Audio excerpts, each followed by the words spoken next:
오늘 본문의 말씀을 중심으로 해서요, 그리스도라고 하는 이름을 가진 사람들의 삶이 어떠해야 될지, 세상에 있는 사람들은 우리를 가리켜서 그리스도인이다, 또 안 좋은 표현을 사용해서 예수쟁이다, 이런 이야기 합니다. 그러면 과연 우리가 그리스도인으로서 어떻게 세상을 살아가야 될지, 사도 바울은 이 빌립보서를, 빌립보 교회의 편지를 쓰면서, 당시에 바울은 이 로마 옥에 갇혀 있을 때였거든요. 아직 판결을 받지 않은 상태에서 2년이라고 하는 그런 시간을 옥중 생활을 하게 됩니다. 그러면서 이 빌립보서의 내용을 보면 크게 두 가지를 이야기해요. 하나는 감사에 대한 이야기를 합니다. 이 바울이 많이 힘들고 어려웠겠지요. 생각해 봐요. 이 옥중에서 돌봐주는 사람들도 없을 거고요. 그런 상태에서 그가 생활하면서 그 성도들의 많은 사랑을 받았어요. 이것에 대한 감사를 이야기하고 있고요.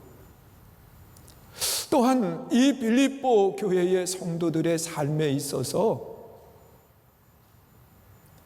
이런 고난과 어려울 때에 흩어지지 말고 서로가 연합할 수 있는 하나 되는 삶을 살아가라, 이런 권면을 하고 있는 겁니다. 여러분, 오늘 우리가 참 힘들고 어려운 때를 만났어요. 저도 하나님의 말씀을 준비하고 전하면서 참 혼자 많이 울고, 그리고 혼자 하나님 앞에 부르짖는 그런 시간들을 가졌어요. 우리 성도님들과 전화 통화를 하면서 연세 많으신 어른분들은요, 그런 이야기예요. 목사님, 너무 힘들어요. 밖에를 나가고 싶어도 밖에도 못 나가고요. 또한 사람들을 만나고 싶어도 만날 수 없고요. 교회를 오고 싶어도 교회를 못 가요. 또한 실시간 예배를 드리지만 우리는 그 또한 안 돼요.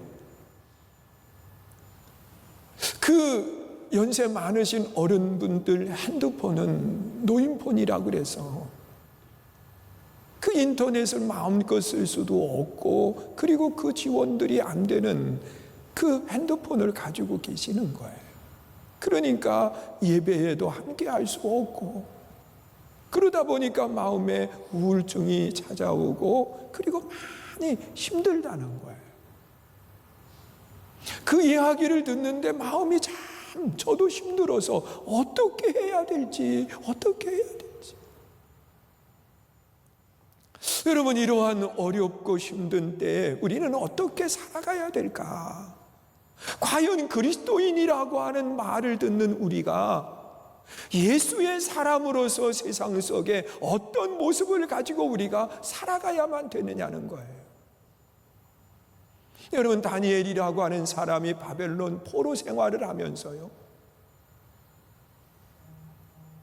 이 나라 없는 상태에서 그가 바벨론 포로로 잡혀갔어요.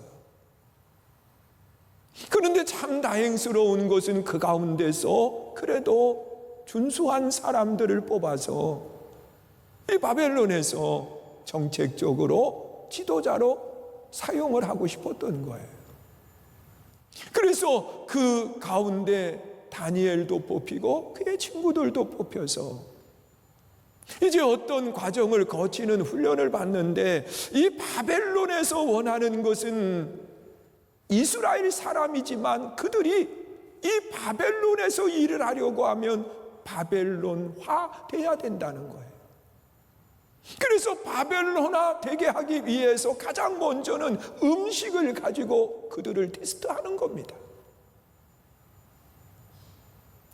여러분, 이 우상에게 절한 음식들, 하나님이 그만 그런 고기들, 그런 음식들을 제공을 하면서 이것을 먹어야 된다는 거예요. 자, 그랬을 때 성공을 위해서는 먹어야 되고 말씀을 지키기 위해서는 먹지 말아야 되는 기로 속에서 다니엘이 선택한 것은 뭐냐고 하면 하나님의 백성으로서의 길을 가야 된다.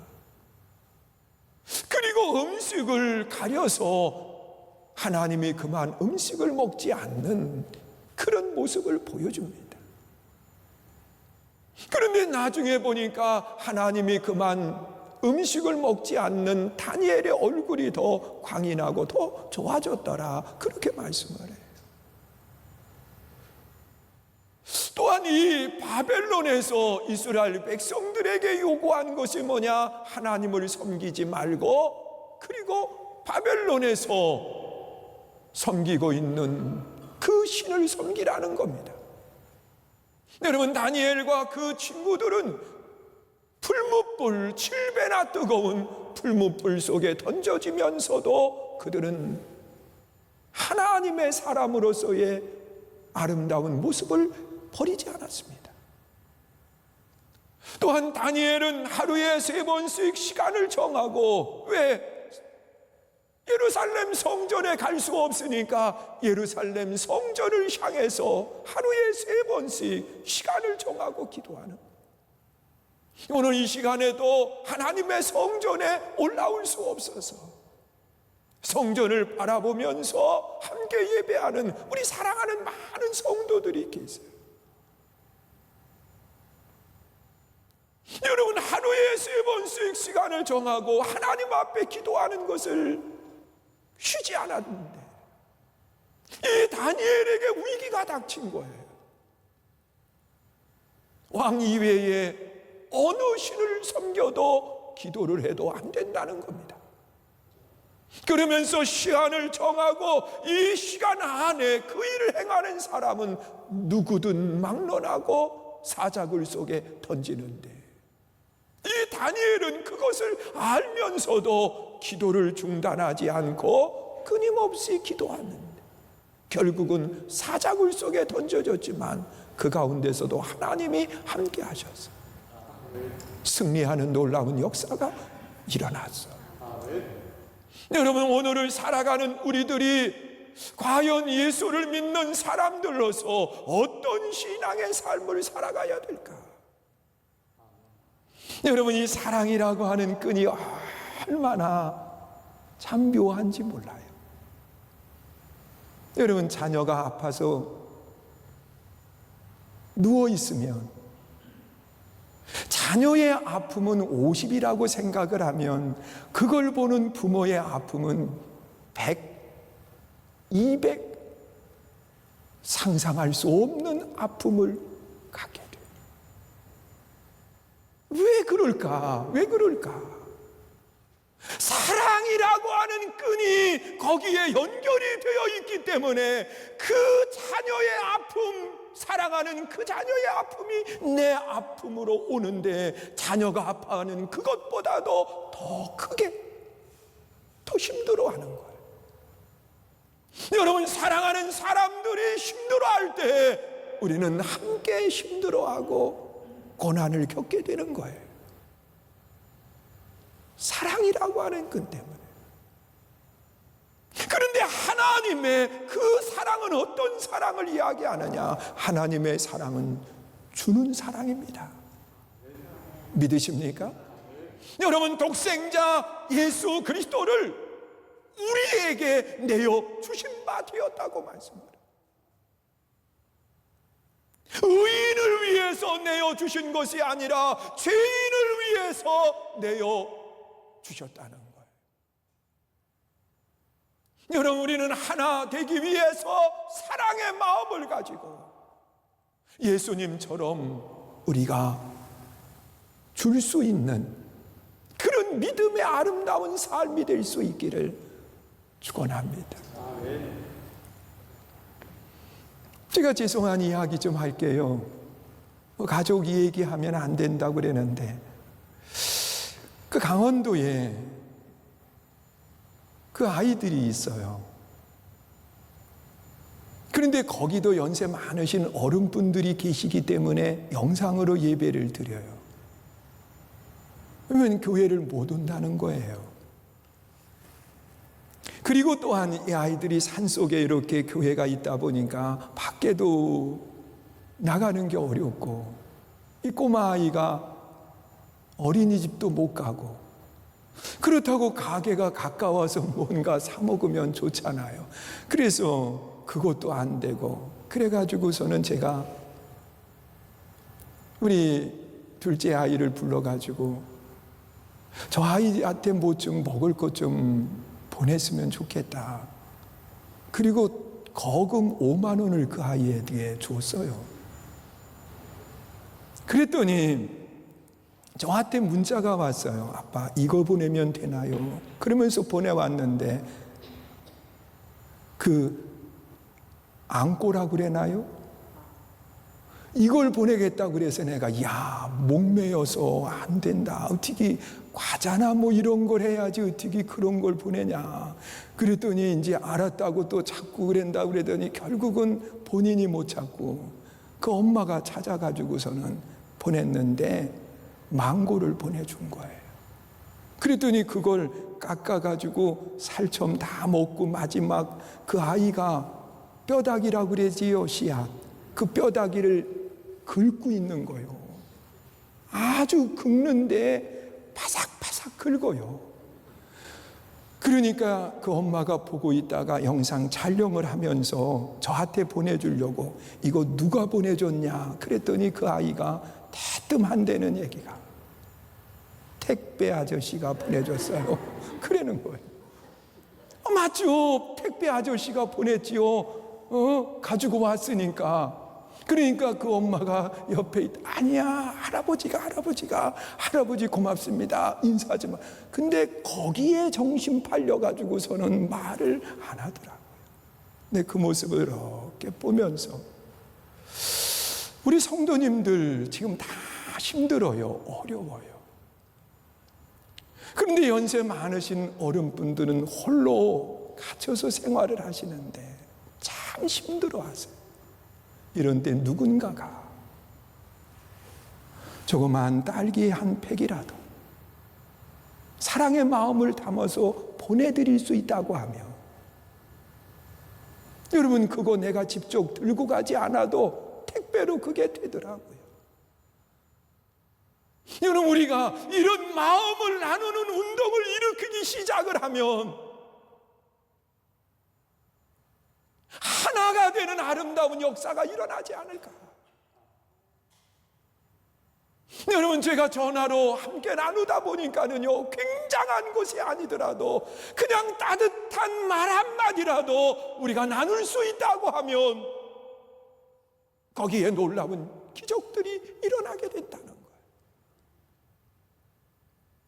여러분, 우리는 많은 것, 또한 굉장히 큰 것, 이런 것들만 생각하는 나눔이 아니라 사랑의 마음만 담겨 있으면 그것이 무엇인들 상관없어요.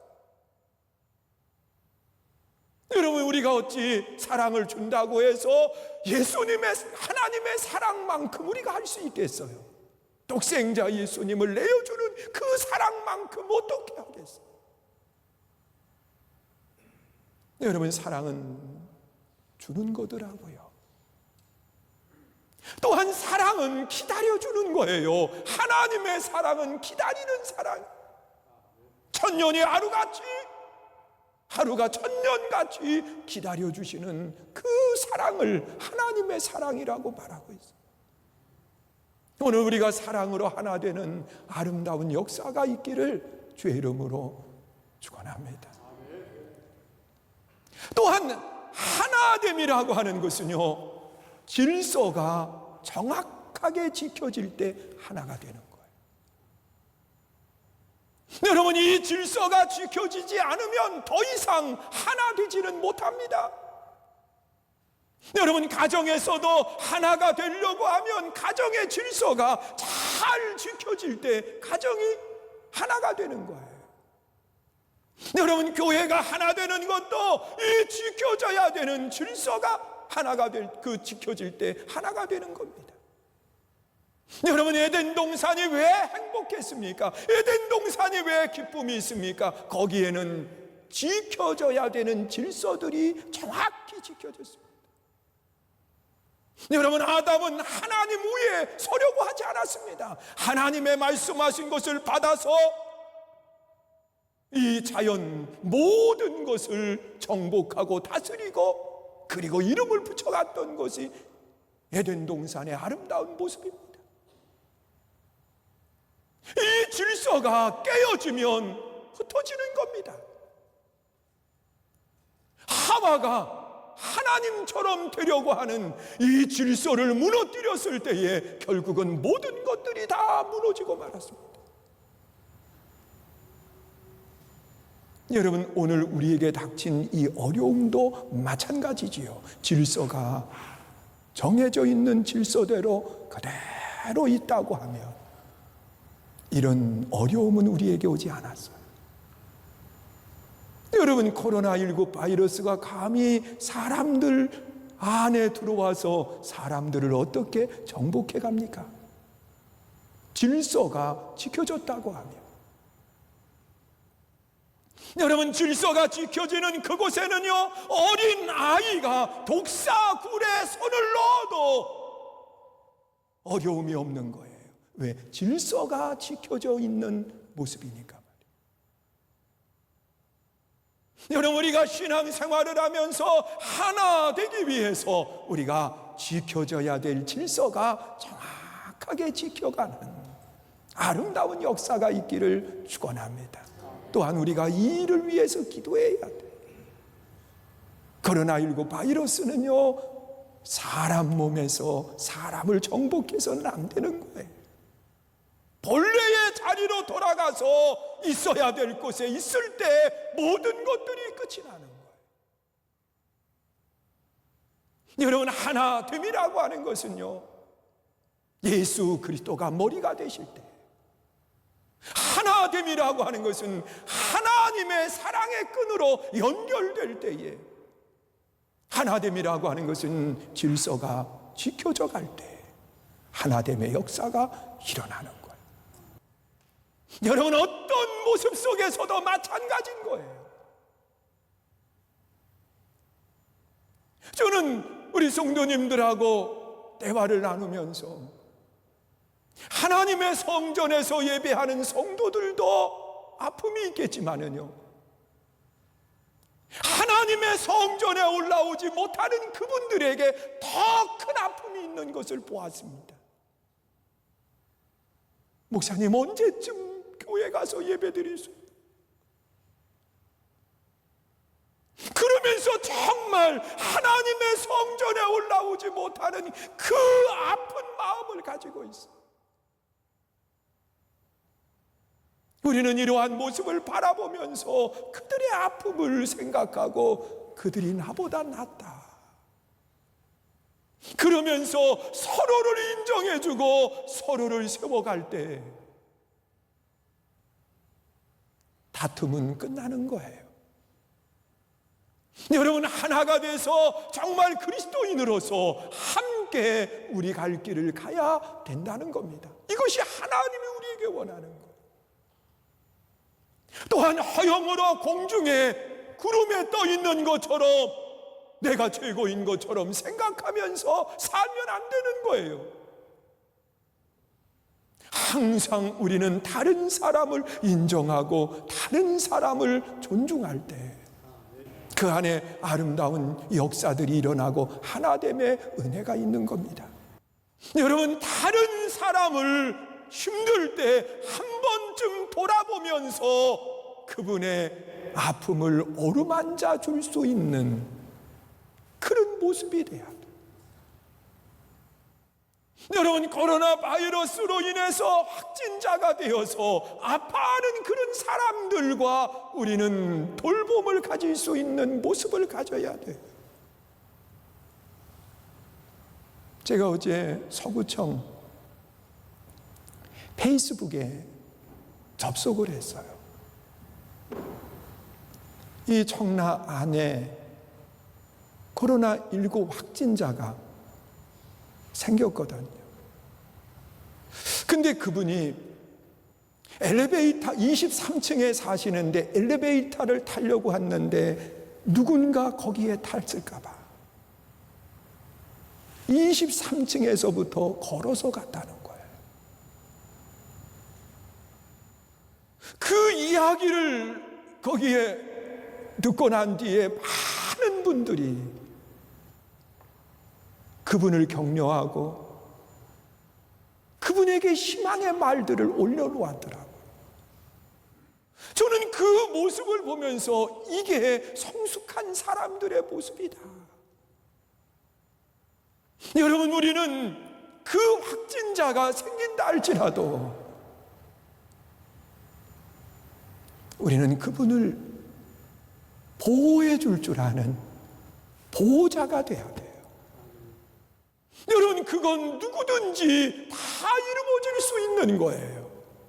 보호자가 돼야 돼요. 물론 잘못된 행위로 지금까지도 정상적으로 응하지 않는 그런 사람들, 그들을 보호하라는 건 아니에요.